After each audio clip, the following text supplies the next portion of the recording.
किसान का समर्थन मूल्य 2700 रुपया उन्होंने किया था। अभी तक वो 2700 रुपये में गेहूं नहीं खरीद रहे, वो अपने पहले वादे से मुकर रहे हैं। दूसरा वादा उन्होंने किया था कि किसानों को 12 घंटे बिजली दिन में देंगे, वो वादा। फिर उन्होंने तीसरा वादा किया था कि धान समर्थन मूल्य पर 3100 रुपये क्विंटल खरीदेंगे, वो वादा भी उन्होंने पूरा नहीं किया। मैं उनको बता देना चाहता हूं कि पिछली सरकार भी, एक सरकार बीच में आई थी आपकी सरकार को छोड़ के 15 महीने की सरकार, जिन्होंने भी किसानों से वादा और वचन दिया था वो उन्होंने पूरा नहीं किया। उन किसानों ने उनका क्या हाल किया वो आपको साथ होना चाहिए। हमारे भारत देश में मर्यादा है कि रघुकुल रीत सदा चली आई, प्राण जाए पर वचन में गाए।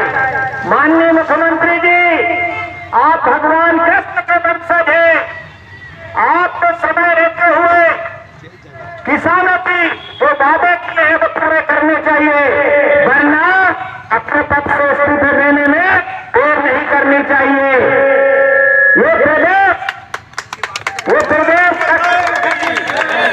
किसान, जब आप मुख्यमंत्री बने तो हमें भगवान बलराम और कृष्ण की याद आई थी कि आज उन्हीं के वंशज फिर प्रदेश के मुखिया बने हैं, फिर हमारी समस्याओं का हल होगा और हमारे भगवान बलराम को हम फिर याद करेंगे।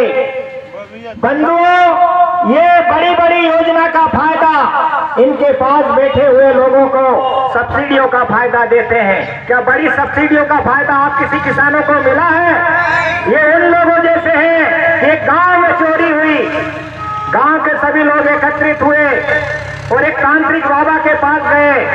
तांत्रिक बाबा ने एक चादर दी, बोले पूरे गांव को इस चादर के नीचे से निकालना, जो व्यक्ति लूला लंगड़ा हो जाएगा उसने ही चोरी की। उस चादर के नीचे से पूरे गांव को निकाला गया, लेकिन कोई लूला लंगड़ा नहीं।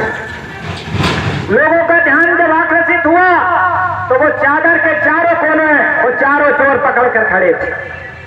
और बड़ी स्थिति हम किसानों की है, जो सरकार के पास कहे थे, आस पास जो वो 4 लोग फिर रहे हैं, उनका कहना है कि आप घोषणा और वादे कीजिए, वो बड़ी सब्सिडी और बड़ी योजना उन तक हम पहुंचने नहीं देंगे, वो हम हमारे परिवार और हमारे रिश्तेदारों को दिला कर रहेंगे।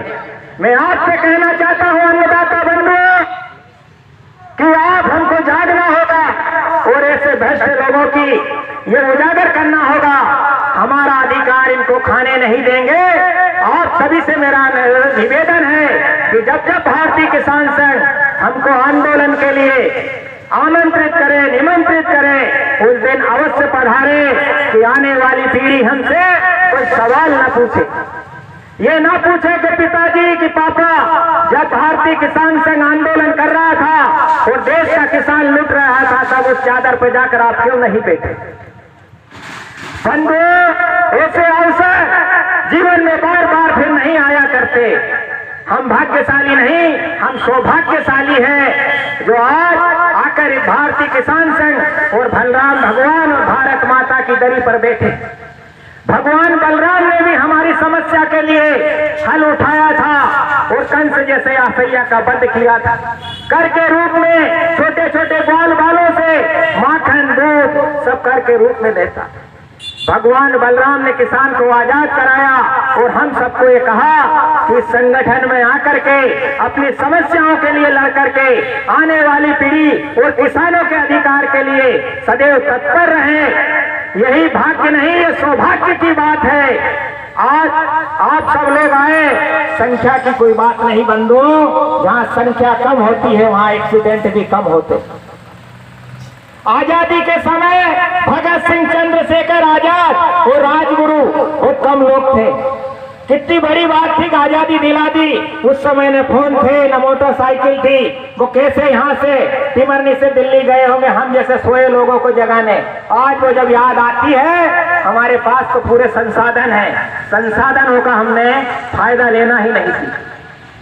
कोई नेता आ जाए तो हम स्टेडियम स्कूल के ग्राउंड भर दिया करते हैं, जबकि वो आखिरी पंक्ति में बैठे व्यक्ति की बात ही नहीं करते।